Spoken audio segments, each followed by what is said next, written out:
Welcome students. இப்போ இந்த sum பார்ப்போம்.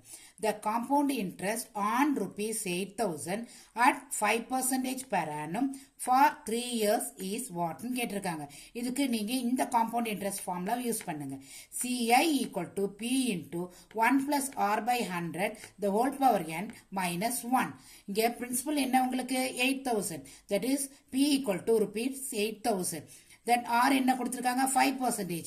That is rate of interest R equal to 5%. Then number of years எவ்வளவு கொடுத்திருக்காங்க 3 years. That is n equal to 3 years.